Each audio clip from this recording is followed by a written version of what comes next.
Hello students, कैसे हैं आप सब। आई होप आप सब अच्छे होंगे और अच्छे कर रहे होंगे, है ना। आप सब क्लास 10 से आपका प्रमोशन हो गया, आप 11th में आ गए। Many many congrats to you guys. और बिना एग्ज़ाम दिए आप आ गए। चलो, और इसमें ये भी एक सिस्टम था ना कि कोई अगर अपने मार्क्स से संतुष्ट नहीं है तो आप चाहो तो फिर उसको री एग्ज़ाम देकर अपना मार्क्स करा सकते हो। चलो, तो फिर बात की बात है, हमने क्लास 11th की सीरीज़ चैनल पे स्टार्ट की है ना। एंड मोस्ट प्रोबेबली आपकी एक केमिस्ट्री की मैम भी आ रही हैं, सॉरी मिस, और वो आपकी क्लास 11th की क्लासेस लेंगी, है ना। चलो, हम क्या करेंगे कि हमारा जो ये 11th का ये जो मैथ है पूरी NCERT बेसिस होगा। पहले हम पूरी NCERT की बुक ख़त्म करेंगे with each and every example and with each and every exercise of that particular chapter. Okay, तो जो हमारा क्लास 11th का पहला चैप्टर है वो हमारा क्या है, सेट। तो चलो और हम सेट को स्टार्ट करते हैं। हम क्या करते हैं, सेट्स स्टार्ट करते हैं। चलो, तो अगर मैं कहूँ कि व्हाट इज़ सेट, सेट क्या होता है, तो NCERT में आपका डिफिनेशन दिया है कि set is a well defined collection of objects, है ना। लेकिन अब देखो, यहाँ पे ये बोल रहा है कि वेल डिफाइंड कलेक्शन, है ना। तो इसे तात्पर्य क्या है, ये वेल डिफाइंड कलेक्शन एक्चुअल में होता क्या है। तो देखो, वेल डिफाइंड कलेक्शन का मतलब ये होता है कि ये जो आपकी कलेक्शन है ये क्या हो, should not change from person to person, है ना। पर्सन टू पर्सन चेंज ना हो, इसका कहने का मतलब क्या है कि जो बात आप बोलो वही बात आपका दोस्त बोले, वही बात आपके टीचर्स बोले, और वही बात वर्ल्ड वाइड क्या हो, एक स्टैंडर्डाइज्ड हो, है कि नहीं। फॉर एन एग्जांपल, मैं आपके लिए मैं एग्जांपल लेता हूँ। फॉर एग्जांपल अगर मैं बोलूँ कि आप बताओ मेरे को टॉप 5 क्रिकेटर्स का एक मुझे सेट बताओ, ठीक। तो मान लो आपने कोई भी लिया, मान लो कि आप में से कोई है राम और कोई बच्चा है श्याम। तो राम ने कहा कि सर मेरा फेवरेट है धोनी, फिर सेकंड आपका Kohli, Raina, and fourth Dravid, and fifth the one and only the god of cricket mister Tendulkar, है ना। फिर हमने श्याम से पूछा कि श्याम आप बताओ टॉप 5 क्रिकेटर्स के नाम बता दो। श्याम बोलते हैं Chahal, Yuzvendra Chahal, leg spinner of our Indian cricket team, Mohammed Shami, है ना, और फिर बोलते हैं रोहित, फिर youngsters Pant, and for example Padikkal.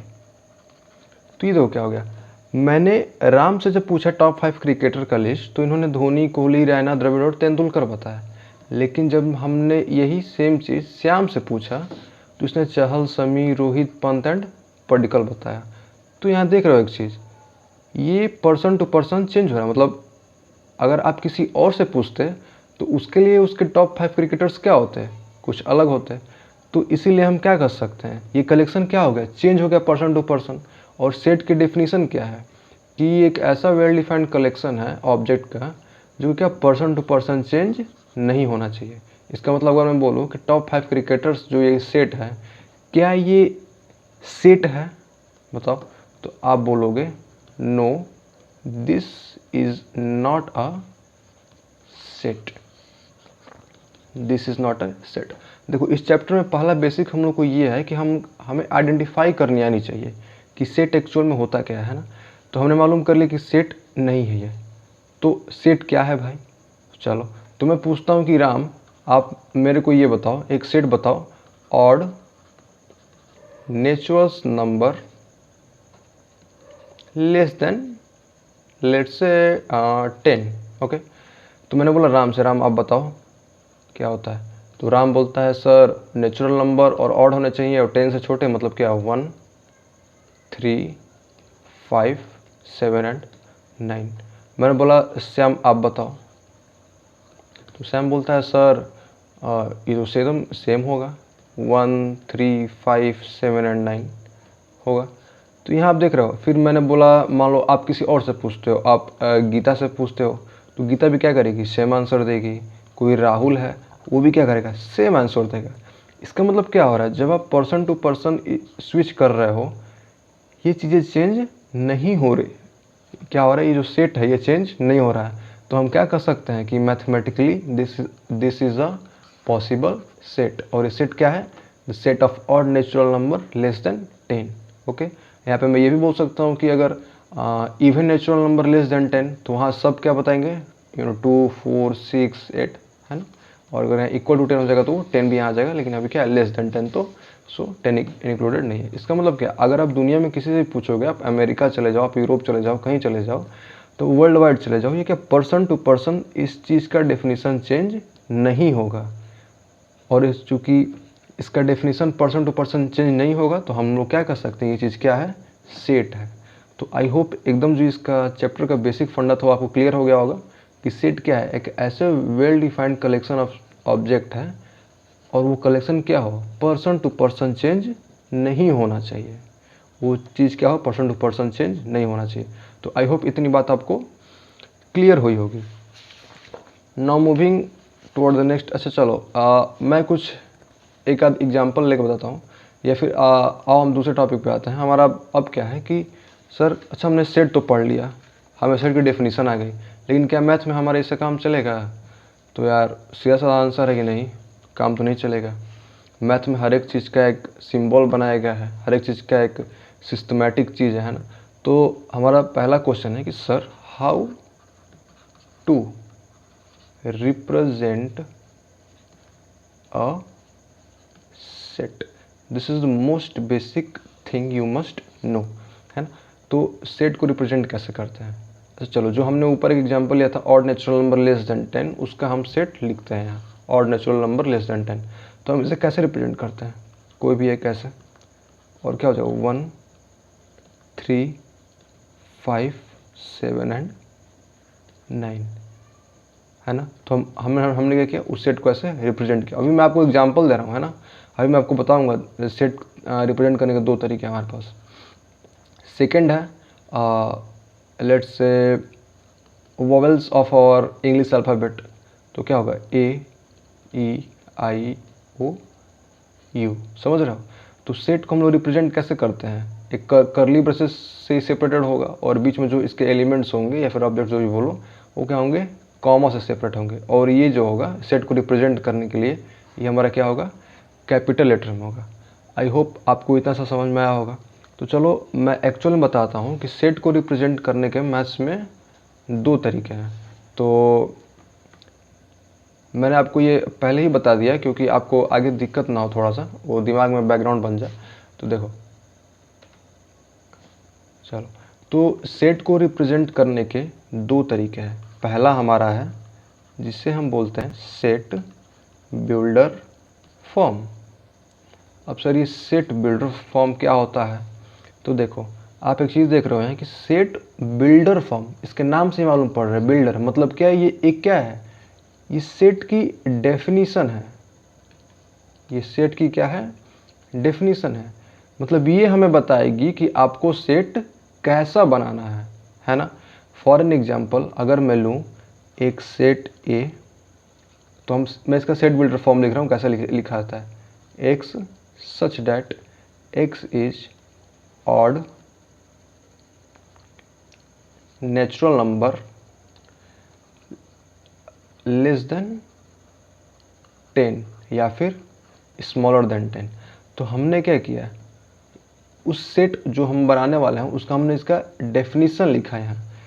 मतलब डेफिनेशन बताया कि वो एक पर्टिकुलरली वो क्या होना चाहिए, है ना। तो हम किसको ऐसे रिप्रेजेंट करते हैं, कोई भी कैपिटल लेटर, है ना। फिर ये क्या होगा, ये आपका करली ब्रेसेस से सेपरेटेड होगा, करली ब्रेसेस है आपका, है ना। और फिर देखो ये देखो एक्स सच डेट एक्स, ये एक्स क्या है, ये आपके सेट में इंक्लूड्स होने वाले एलिमेंट्स है। वो एलिमेंट्स क्या है, तो जैसे अभी मैंने आपको ऊपर बताया कि वो एलिमेंट्स क्या है, तो आपके एलिमेंट्स है जैसे 1 3 5 7 एंड 9, इसे हम क्या बोलते हैं, उस सेट का एलिमेंट बोलते हैं। तो आओ देखते हैं। तो हमने क्या किया, ये सेट बिल्डर फॉर्म है, मतलब हमने इसने क्या किया, हमारे सेट की डेफिनेशन दे दी। अब हमें क्या करना है, सेट बनाना है। तो मैं क्या बोलूँगा, A equals to set builder form है तो एक्स सच डैट, इससे कंफ्यूज नहीं होना, ये क्या है, आपके जो एलिमेंट सेट में आने वाले हैं उन्हीं को ही लिया है ना। तो वो क्या है, ऑड नेचुरल नंबर हो और लेस देन 10 हो। तो हम क्या लिखेंगे, 1 3 5 7 एंड 9, है ना। तो जो पहला तरीका है सेट रिप्रेजेंट करने का, उसको हम बोलते हैं सेट बिल्डर फॉर्म, मतलब ये वाला तरीका है। सेट बिल्डर फॉर्म होता क्या है, मैं अब एक बार और रिपीट कर देता हूँ। तो सेट की हमें डेफिनेशन बताता है, इसने हमें डेफिनेशन बताया है कि उसके एलिमेंट ऐसे हों ताकि वो क्या हो, ऑड हो, पहला कंडीशन, दूसरा नेचुरल नंबर हो, और तीसरा कंडीशन लेस देन 10 हो। मतलब उसने हमें उसकी डेफिनेशन बताई और उस डेफिनेशन के अनुसार हमें क्या करना है, वो सेट बनाना है। समझ में आ गया। तो सेट को रिप्रेजेंट करने के दो तरीके होते हैं, पहला है सेट बिल्डर फॉर्म। आपका इसमें से कौन सा सेट बिल्डर फॉर्म है, ये है।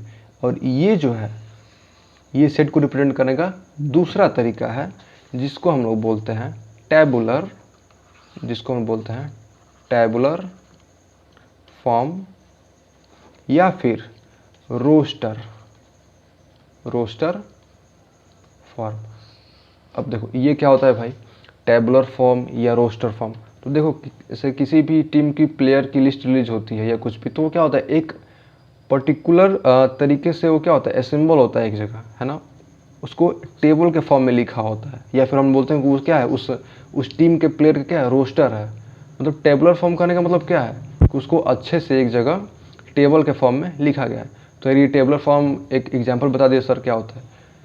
तो देखो हम इसका एग्जांपल बता रहे हैं, ये है तुम्हारा सेट 1 3 5 7 एंड 9, ओके। तो ये क्या है, ये आपका है आपका रोस्टर फॉर्म, है ना। इसको टेबलर या रोस्टर क्यों बोलते हैं, क्योंकि हम इसको अच्छे से टेबल के फॉर्म में, टेबल मतलब आपको 2 1 जा 2 2 2 जा 4 पे नहीं जाना। टेबल मतलब वो चीज़ें होती हैं जो पर्टिकुलरली एक रो या कॉलम या सिस्टमेटिक जो भी क्या हो, अरेंज हो, है ना। तो ये दो चीज़ आपका है, एक सेट बिल्डर और ये आपका रोस्टर फॉर्म। तो सेट को रिप्रेजेंट करने क्या है, दो तरीके हैं, ठीक। इसमें अगर मैं एक और एग्जांपल लूँ आपका, तो ये तो था कि prime number odd natural number less then 10, ठीक। अगर आपसे पूछूं कि आप मेरे को बताओ vowels of English alphabets, okay. तो हम क्या बोलेंगे, ए ई आई ओ यू। और एक चीज़ ध्यान दो, ये क्या है आपका रोस्टर फॉर्म है, क्या है आपका रोस्टर फॉर्म है। अब देखो जो हम मुंह से बोल रहे हैं, क्या बोले अभी हम, कि एक सेट हो जिसका एलिमेंट वो क्या हो, वो वॉवेल्स हो किसके, इंग्लिश अल्फ़ाबेट्स के। तो हम जो चीज़ बोल रहे हैं वो क्या है, हम परिभाषा बता रहे हैं, हम डेफिनेशन बता रहे हैं, तो हमारा क्या होता है, सेट बिल्डर फॉर्म हो जाता है। तो चलो मैं एक एग्जांपल लेता हूँ आपके लिए, ताकि आपको एक जगह समझ में आ जाए कि सेट बिल्डर और रोस्टर क्या होता है। तो मैंने अभी पहले क्या बोला कि सेट बिल्डर क्या होता है, वो क्या होता है, डेफिनेशन होता है। हम डिफाइन करते हैं कि आपका सेट वो कैसा हो, मतलब हम लोग जो मुंह से बोलते हैं वो क्या है, आपका सेट बिल्डर फॉर्म है। फॉर एग्जांपल मैंने बोला कि एक सेट बनाओ बच्चा जिसका एक्स सच डैट, ये जो दोनों बिंदु है इसको हम क्या बोलते हैं, सच डैट बोलते हैं। X such that x is vowels in English alphabet, है ना।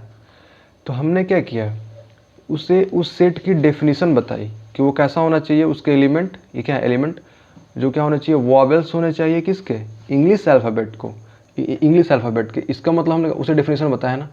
तो जहाँ हम डेफिनेशन बता रहे हैं वो आपका क्या हो जाएगा, ये हो गया आपका सेट बिल्डर फॉर्म, है ना। अब देखो, अब जहाँ हम इस सेट का एलिमेंट्स लिख दे रहे हैं, मतलब टेबुलर फॉर्म में, तो वॉवेल्स कौन कौन से होते हैं, ए ई आई ओ एंड यू। तो हमने यहाँ पे इसका क्या किया, हमने इसे टैबुलर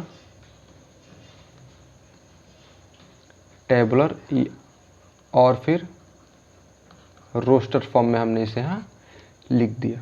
समझ में आ गया। तो ये हो गया आपका सेट बिल्डर फॉर्म, ये हो गया टैबुलर या फिर रोस्टर फॉर्म। तो आई होप आपको समझ में आ गया होगा कि मैथमेटिक्स में सेट्स को रिप्रेजेंट कैसे करते हैं, है ना। तो आई होप आपको ये how to represent and set समझ में आ गया होगा, सेट बिल्डर एंड रोस्टर। चलो अब एक चीज़ देखते हैं हम यहाँ, और वो क्या है, देखो कुछ इंपॉर्टेंट पॉइंट है इससे रिलेटेड, आप ऐसे लिख लेना, है ना। कुछ इंपॉर्टेंट पॉइंट है, आप लिख लेना। देखो क्या होता है कि इन टैबुलर या फिर रोस्टर जो भी बोलो आप, in tabular form elements should not B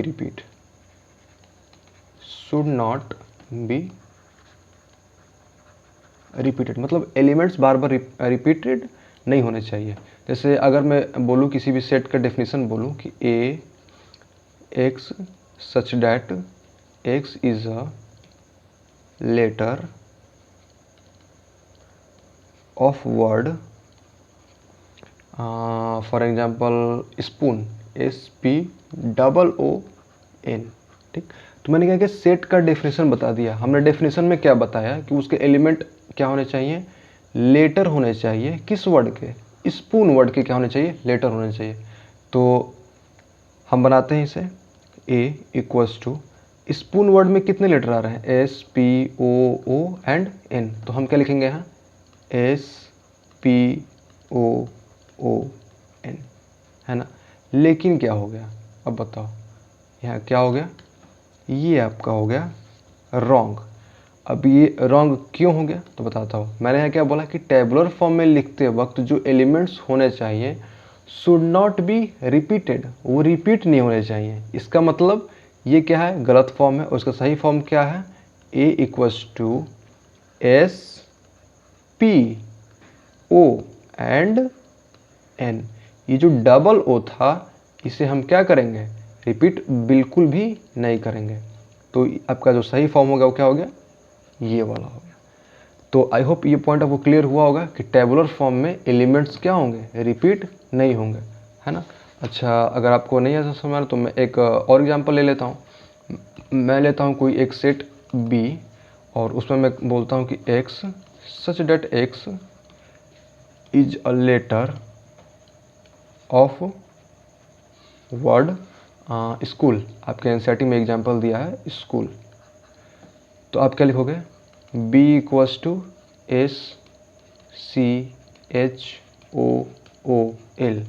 अगर आप ये लिख दिए, है ना, तो ये क्या हो जाएगा, आपका गलत हो जाएगा, this will be wrong. Correct क्या होगा, तो करेक्ट होगा SCHOOL,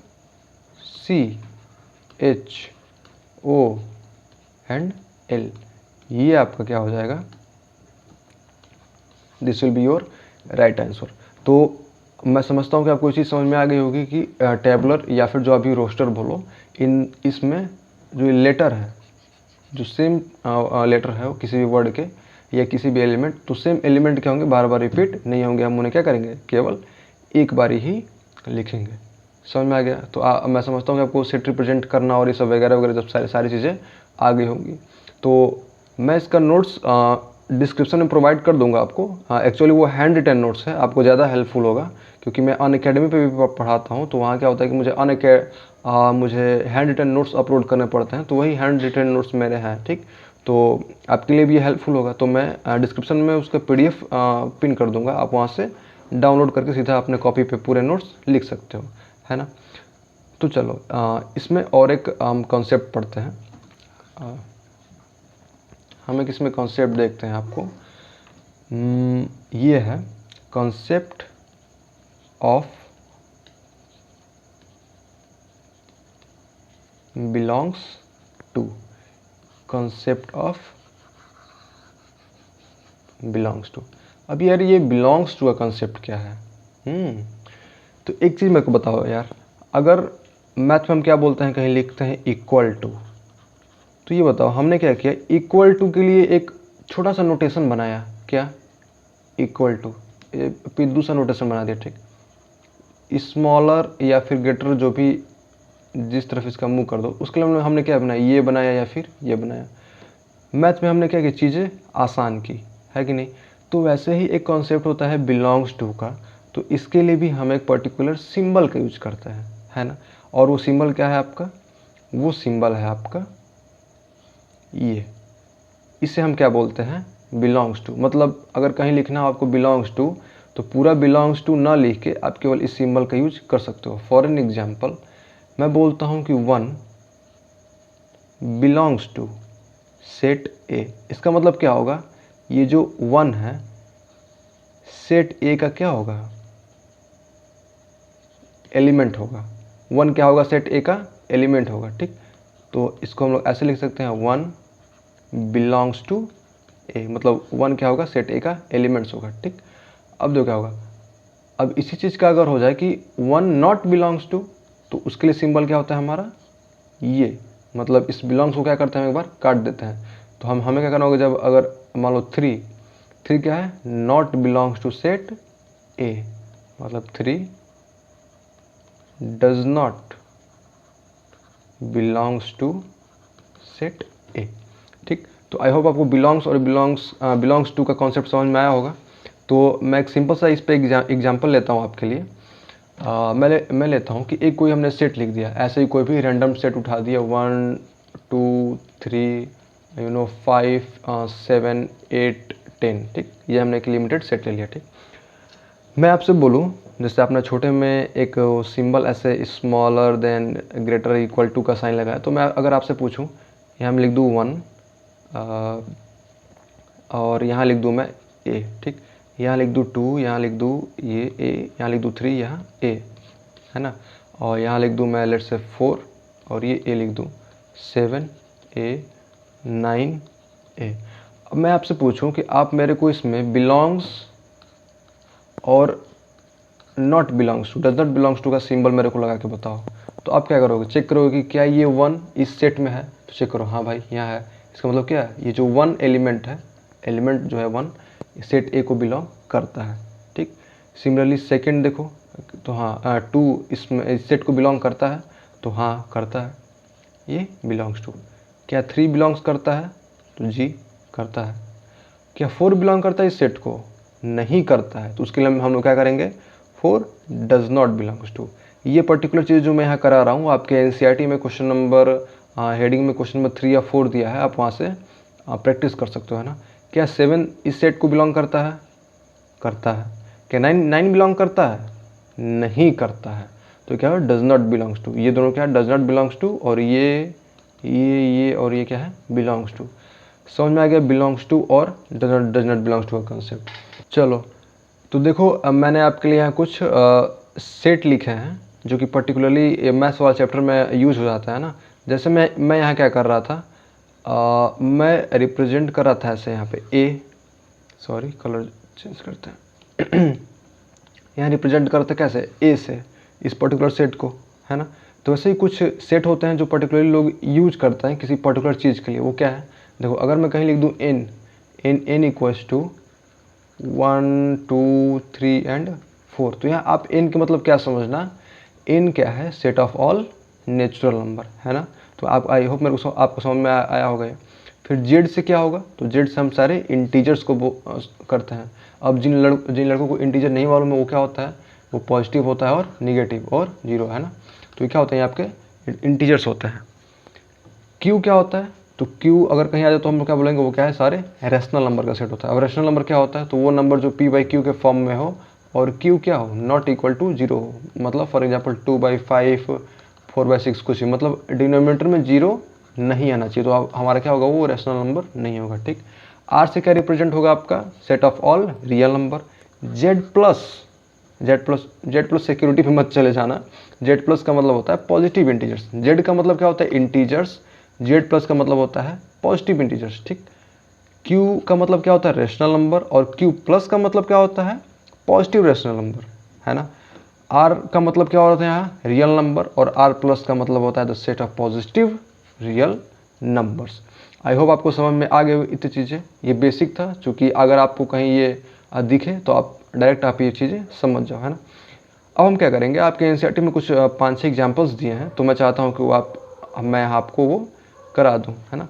तो अब मैं हेडिंग डालता हूँ NCERT एग्जाम्पल्स। तो हम अभी स्टार्ट करते हैं अपने कुछ NCERT के एग्जाम्पल्स, उसको हम लोग सॉल्व करते हैं। ठीक, तो पहला क्वेश्चन दे रहा है कि right the solution set of the equation, ये इक्वेशन है और इसको क्या करना है, रोस्टर फॉर्म में लिखना है। तो रोस्टर आप समझ रहे हो, रोस्टर या फिर टेबलर क्या होता है। तो पहले हम इसका क्या सॉल्यूशन निकालना पड़ेगा, है ना। तो आप, मैं समझता हूँ कि आप क्लास 10th में हो तो क्वाड्रेटिक इक्वेशन सॉल्व कर सकते हो। तो अगर हम इस क्वाड्रेटिक इक्वेशन को सॉल्व करें x square plus x minus 2 equal to 0, तो हम क्या लेंगे x square plus 2x minus x minus 2 equal to 0, x common, x plus 2 minus 1 common x plus 2, है ना। तो क्या हो जाएगा x माइनस 1 और x प्लस 2 इक्वल टू 0। तो x की एक वैल्यू आएगी हमारी 1, एक वैल्यू आएगी -2, है ना। तो अब हमें इसे क्या करना है, रिप्रेजेंट करना है हमको, कैसे, रोस्टर फॉर्म में। तो रोस्टर फॉर्म में हम कैसे रिप्रेजेंट करेंगे, मान लेंगे कि कोई हमारा क्या है, सेट है A और उसके ये एलिमेंट है कौन कौन, 1 एंड -2। तो ये क्या हो गया आपका रोस्टर या फिर टेबलर फॉर्म हो गया होगा। तो मैं समझता हूँ कि ये एग्जांपल आपको समझ में आया होगा। चलो दूसरे एग्जांपल की तरफ मूव करते हैं। बोल रहा है कि राइट द सेट, देखो ये क्या है, सेट बिल्डर फॉर्म दिया है ना, इसको क्या है रोस्टर फॉर्म में करना है या फिर टेबलर फॉर्म। बोल रहा है कि एक्स सच डेट एक्स, मतलब जो उसका एलिमेंट हो क्या हो, पॉजिटिव इंटीजर्स हो और वो इस कंडीशन को क्या करें, सेटिस्फाई करे। कंडीशन क्या है, एक्स स्क्वायर वो हमसे क्या हो 40 से छोटा हो। तो यहाँ क्या हो सकता है, अगर मैं लूँ 1 का स्क्वायर तो वो भी क्या होगा 40 से छोटा। देखो यहाँ पॉजिटिव इंटीजर्स लेना है, इसलिए हम नेगेटिव -1 या फिर ऐसे कुछ चीज़ें नहीं ले रहे हैं ना यहाँ पे। इसने हमारा क्या डेफिनेशन बताया, हमें पॉजिटिव इंटीजर्स ही लेना है। ठीक, फिर 2 का स्क्वायर क्या होता है 4 होता है, वो भी क्या 40 से छोटा। 3 का स्क्वायर 9, ये भी 40 से छोटा। 4 का स्क्वायर 16, ये भी आपका 40 से छोटा। 5 स्क्वायर का 25, ये भी 40 से छोटा, है ना। 6 का स्क्वायर 40 से छोटा, पर 7 का स्क्वायर क्या होता है 49 हो जाता है, जो कि क्या हो जाता है 40 से बड़ा होता है। ये वाला सेट, ये क्या होगा, ये हमारे सेट का जो डेफिनीशन है उस हिसाब से ये उसमें इंक्लूड नहीं होगा, है ना, ये इसमें इंक्लूड नहीं होगा। तो हमारे पास क्या मिले, एलिमेंट हमारे x, हमें मिला 1 2 3 4 5 एंड 6। तो अगर हम इसे रोस्टर फॉर्म में लिखना होगा तो हम कैसे लिखेंगे, in roster form set A equals to 1 2 3 4 5 and 6। तो ये क्या हो गया, हमने से क्या किया रोस्टर फॉर्म में लिख दिया, है ना। अब देखो थर्ड एग्जांपल की तरफ हम आते हैं। बोल रहा है कि यार बताओ एक सेट बताओ, कोई सेट दिया है हमें, ये क्या दिया टेबलर फॉर्म में दिया। देखो अब यहाँ क्या कंडीशन उल्टा कर दिया है, यहाँ हमें रोस्टर फॉर्म में दे दिया और हमें इसे क्या करना है, सेट बिल्डर फॉर्म में करना है। थोड़ा यार मैं इसको ऊपर करता हूँ थोड़ा सा,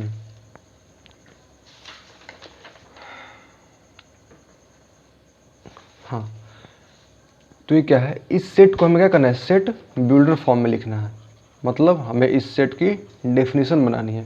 तो एक चीज़ तुम क्या यहाँ पे कोई एक पैटर्न नोटिस कर सकते हो क्या, यहाँ एक चीज़ देखो, यहाँ क्या हो रहा है 1 का स्क्वायर हो रहा है, फिर यहाँ क्या हो रहा है 2 का स्क्वायर हो रहा है, फिर यहाँ 3 का स्क्वायर, यहाँ फिर 4 का स्क्वायर और यहाँ फिर क्या हो रहा है 5 का स्क्वायर हो रहा है। मतलब इसके जो एलिमेंट है x उनका स्क्वायर हो रहा है ना, और उनका स्क्वायर क्या है 6, उनका स्क्वायर आपका है 36 से कम है ना, वो क्या है 36 से कम है बोल सकते हो। तो एक चीज़ देखो, इसको रिप्रेजेंट करने के कई तरीके हैं। क्या क्या हो सकता है, जो तुम्हारा पहला तरीका है वो हो सकता है कि A कोई एक सेट है, उसके element x such that x is the square of अ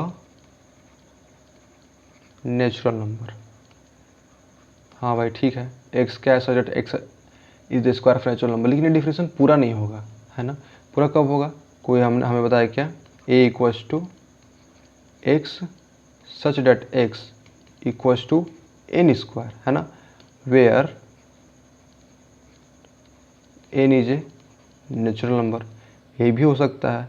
या फिर अगर कोई लड़का और पता है इसका डेफिनेशन, तो वो ये भी हो सकता है कि x such that x is the square of natural number less than 5, है ना। मतलब 5 के स्क्वायर से क्या हो, जो नेचुरल नंबर उससे क्या हो, हमारा जो सेट है कम हो, ठीक। या फिर अगर कोई लड़का और तेज तड़क है, थोड़ा उसको मैथ से ज़्यादा प्यार है, तो ऐसे बना सकता है x such that x equals to n square. वहाँ पे जो हमारा n हो वो क्या हो, जो हमारा n हो 5 से छोटा हो और इक्वल हो, और फिर 1 से हो, है ना। और वहाँ पे जो हमारा n हो वो क्या हो, नेचुरल नंबर हो, मतलब नेचुरल नंबर के सेट से बिलोंग करता हो। तो किसी भी सेट को लिखने के मतलब डेफिनेशन कई प्रकार का हो सकता है ना। तो हम लोग सेट बिल्डर में इसको क्या कर सकते हैं, कई प्रकार से डेफिनेशन इसका लिख सकते हैं। तो ये एग्जांपल हमारा क्या था, 3 था। चलो अभी हम मूव करते हैं अपने एग्जांपल 4 की तरफ। ये क्या बोल रहा है, तो देखो ये भी क्या किया है, हमें रोस्टर फॉर्म में दिया है। हमें ये जो सेट है इसने हमें रोस्टर फॉर्म में दिया है। इसे हमें क्या करना है, सेट बिल्डर फॉर्म में करना है। तो यार देखो अब यहाँ कोई पैटर्न नोटिस कर रहे हो आप, एक चीज़ देखो, ऊपर जब 1 है तो नीचे क्या हो रहा है, 1 + 1 हो रहा है। ऊपर 2 है तो नीचे क्या हो रहा है, 2 + 1 है। ऊपर 3 है तो नीचे क्या हो रहा है, 3 + 1 है। मतलब ऊपर कोई अगर नंबर n है तो नीचे वो नंबर क्या हो रहा है, n+1 हो रहा है ना। और फिर जब यहाँ आता है वो नंबर, तो वहाँ यहाँ क्या होता है, n क्या होता है, 6 से छोटा होना चाहिए या फिर इक्वल होना चाहिए। ये हमारा क्या है, केस है। यहाँ बड़ा तो है नहीं, इसके आगे आपके 7/8 तो है नहीं कि यहाँ पे लेस देन 7 या फिर 8 होगा, है ना। इसका मतलब हमें इसका डेफिनेशन क्या हो गया, मिल गया। तो इसको हम क्या लिख सकते हैं कि कोई एक सेट है A इक्वल्स टू, जिसके एलिमेंट्स है x such that x equals to n/n+1, जहाँ पे हमारा n क्या है, where n is a natural number. वो हमारा n क्या होगा, नेचुरल नंबर। एंड वो जो n हो इक्वल टू हो या फिर छोटा हो 6 से या फिर 1 से, और ये करली ब्रेसेस आपके लग जाएंगे, है ना। तो मैंने आपको एग्जांपल्स करा दिए हैं और आई होप आपको ये क्लास पसंद आया होगा। And I have put in my all the efforts to make understand with this topic. So make sure to like this video and share with your friends, है ना। तो और आपने जो भी थॉट्स है, जो भी व्यूज़ हैं, आप क्या कमेंट बॉक्स में कर सकते हो कि आपको ये वीडियो कैसा लगा। So till then enjoy the video. आप एक्सरसाइज 1 पहला एक्सरसाइज कर सकते हो, आप इतने कॉन्सेप्ट से पहला एक्सरसाइज पूरा कर सकते हो, है ना। और अगर कोई डाउट हो तो आप नीचे कमेंट बॉक्स में कर सकते हो। I will try to reply it very soon. Thank you for watching the video.